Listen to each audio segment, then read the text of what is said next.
is Katie Ertley, and today I'll be talking about some of my classroom management strategies that I have learned about from these videos and other resources, and some of the things that I think are going to be super useful in a future classroom. I think there are many things that go into classroom management, and there are many ways that different people choose to go about it, but I've chosen my top 5 things that I think are important to keep in a classroom to make sure your students know. I think for me, one of the most important things that I want to implement on my kids is just setting clear rules and expectations for the classroom, and so the students are prepared and know what they're going to do and what they're going to walk into every single day. I think it's important to go over everything from how they should walk into the classroom, what they should do when they enter, how to form specific teams, where to go when they hear a whistle, and things of that nature. I think it's very important to make it crystal clear and go over it every day, even just a shortened list if you have them posted on your wall, so that the kids can look at it and they know exactly what's expected of them.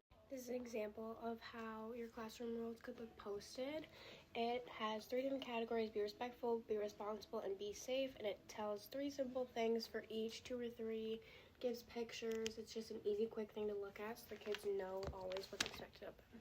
There are many different ways to implement classroom rules and expectations, and each classroom is going to be a little bit different. Those are just some of the ways that stuck out to me.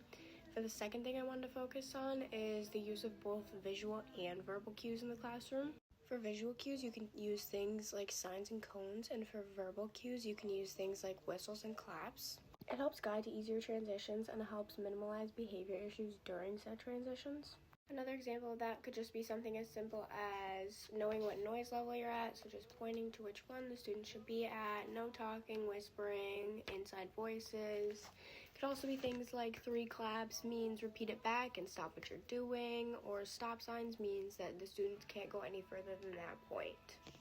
Another thing I think that is really important for classroom management is inclusive grouping. It's very important to use intentional grouping strategies so that none of your kids feel like they're left out. Using randomizers or using popsicle sticks with names or using numbers, things like that, so that the teams are always mixed up and no one feels like they are being picked last or being picked on.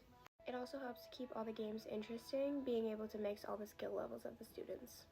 Using a website like this could be really beneficial. It has a place for you to input all your students' names. You can distribute equally based on default, gender, or labels. You can pick the quantity of the students and the number of groups, and it'll sort your results into each teams, and you can let the students see that so they know that it is completely fair as well. I think the use of positive reinforcement is also a very good classroom management skill. At times, I believe people get too focused on correcting the negative behaviors and they forget to stop and recognize and promote the good behaviors.